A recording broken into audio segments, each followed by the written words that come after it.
Welcome everybody to this video of what's involved with pre-programming camera systems so that business owners, being yourself, know what you're getting out of it, what values it in, that you're not getting ripped off.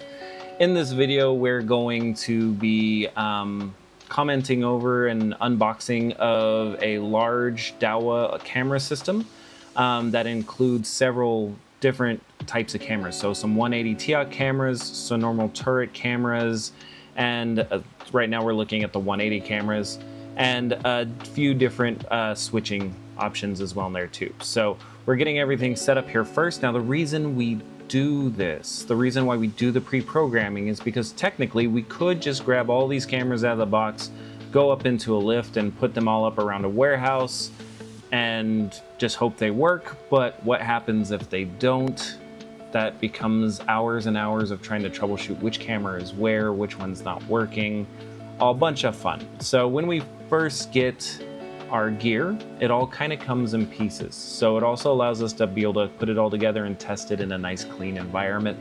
So right now we're going through and testing the hard drives, adding the hard drives to the NVR, making sure the NVR is all cabled properly and then also sealed properly. And then we will get that all boxed up.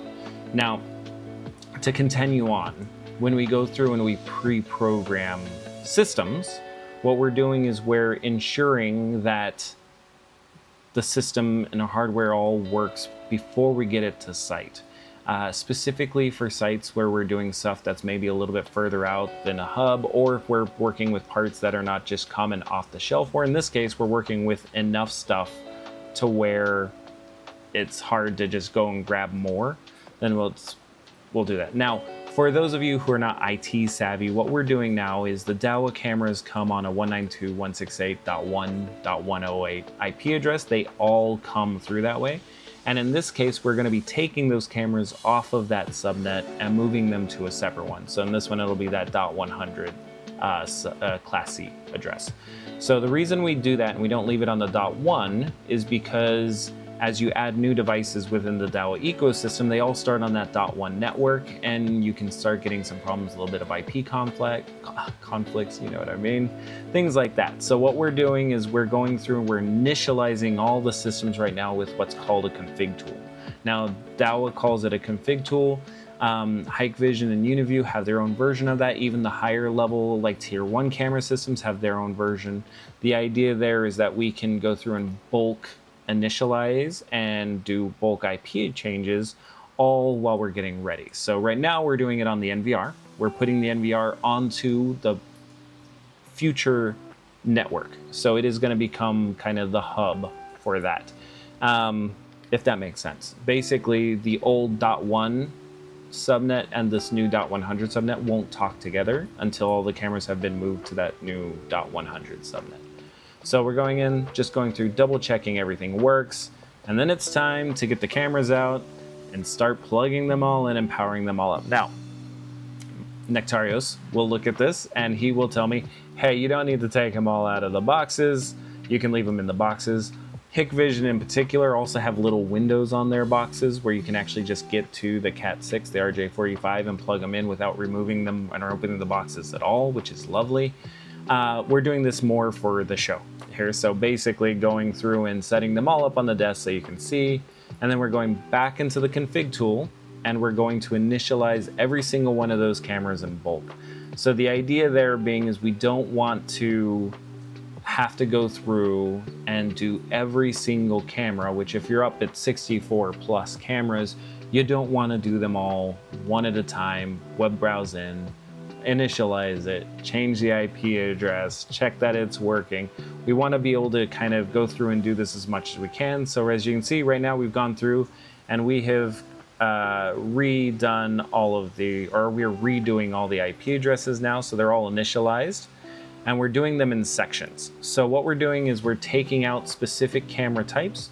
So that may be the normal 6 to 8 megapixel turret cameras are going to be the first one. In this case, that's what's the first segment of IP ranges is that. The second segment, again, we have 3 segments for this specific site, but the second segment is going to be your TOCs. So they're the ones that we use for alarm detection as well as camera footage. The third group will be the 180 TOCs, which also do alarm detection, but then instead of having just the standard 110-degree angle, which it's a fisheye, so it's actually two cameras that kind of like stitch together to make a full 180 camera vision. So we're gonna do all of those in different ranges. Your security installer should be able to give you the IP schedule of how they're doing that, so that when they hand you over the documents at the end, you should have a map, you should have the cable schedule, and you should have the IP schedule as well. It could all be combined in one document. It could be 3 separate documents. It depends on the installer, but you will need that for future service. So make sure you get those things. Now, so right now we're kind of looking back and we're going through the remote devices, and now that we've IP'd them all, we're going to add them to the NVR in order. Now, the reason we do this is when we're installing the cameras on site, we want to be able to put the camera in, plug it in, we'll have the NVR already installed in site, and then we can see the cameras on our phone. So as soon as we plug in that camera, because we've done all of this prep, it'll just come to life on our phone. So you could actually be up on a scissor lift installing a camera, and as soon as you put it up there, look at your phone and re-angle that camera instead of driving back and forth and getting everything done and then doing it twice and then the third time. All at once, we get the NVR set up, the cameras are set up pre-programmed, we run the cable, we install the NVR on site, we install the camera on site. As soon as we put that camera up, we can go through and we can adjust it, make sure it's working. If there's any cable faults, we'll know exactly when that is too. We're just, at this case, we're literally just naming the cameras at this point, the IP addresses. So that way they're easy to find. The name matches the IP address. When the installer goes around and installs them on a map, he'll put the IP address, the last octet of the logical address there is the ID on the map. And then we'll know which cable number goes with that as well too from the cable schedule. So once we do that, we'll go in this case, we're gonna drop the frame rate down pretty low because we're actually doing this as a larger kind of test system. So we'll drop it down to like 14 frames and put it on just a really respectable low bit rate. So it's still full resolution, but we're not crushing the local network with the bandwidth. And then basically we're going to copy that across the segments. Again, what we're trying to avoid is going into every single camera, web browse every single camera, and adjust the settings individually. It takes a very long time. And when that happens, usually you as the client are paying for that time. So we're using technology to kind of get all of this hard to do on-site stuff done really quick, really fast, and having it done with no hassles because there's no environmental problems here. It's literally just set up on a bench and we're going. Now, on this bench, you can kind of see as we start labeling the cameras and stuff, there's quite a bit. There's actually quite a bit on the floor as well too, because there's just no room on the desk for them. And again, we're taking them out of the boxes so they don't stack up nicely. So you can at least see the type of cameras that are going in. So now we're going through and we're just finishing that last middle section of the cameras to make sure that all of the settings are copied across each one. Again, we do one per segment. So whether that's, the segments are usually types of cameras because the firmware is slightly different on them. So that'll do that. And again, we don't reduce the resolution on the camera. We still want it to be 4K footage.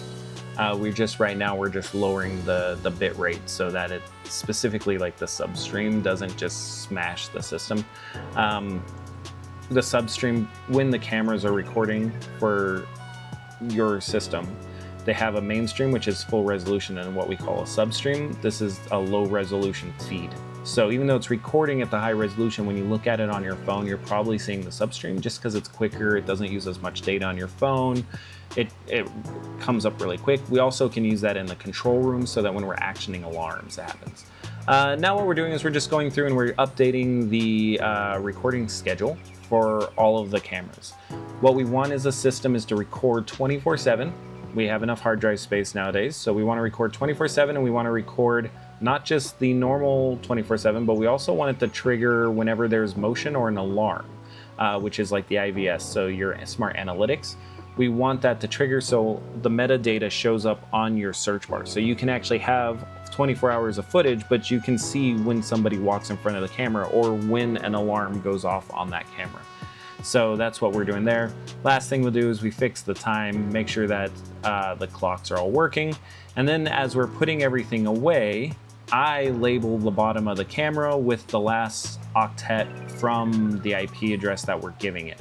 That way, when they put the camera up, they can literally see, oh, this is camera .112, mount it to the thing, write it down directly on the map and the schedule, and then they're good to go. It's nice, smooth, easy, clean. It's the best way that I found to do it after a decade of doing this. It's just a little bit of pre-planning saves us hours, if not days, of time on site trying to figure out where all the cameras are and which ones aren't working, all that kind of fun. And then of you as the end user, the business owner, you should be getting, again, a camera map. You should be getting a cable schedule so we know what cable goes to which locations and which they're labeled as. And then you should be getting a logical IP map so that you know the ranges that are being used. If you have an IT company, make sure that you let them know to work with your security installer as well, because it's better for us to get that out first. So if we are working on the client network under VLANs, or if we're working on a separate network completely, which is what we prefer to do, we make sure that we're not conflicting IP addresses, and we also have a path out through the internet connection if needed. Now, this is a lot of information, and I know for business owners in particular, you're not going to remember all this, but I want you to know what's available and what's possible so that when you do talk to your security installers, that you're not just being taken advantage of. I want you to have enough knowledge to where you can go out there and have the intelligent conversation and make sure that you're getting exactly what you need and they're not just kind of putting up garbage. If you do feel interested in working with us directly, we do have a link in our bio. By all means, click that. We'll have a one-on-one chat and we'll be able to help you out. Until then, you guys have a very, very lovely day, and we will speak to you next time.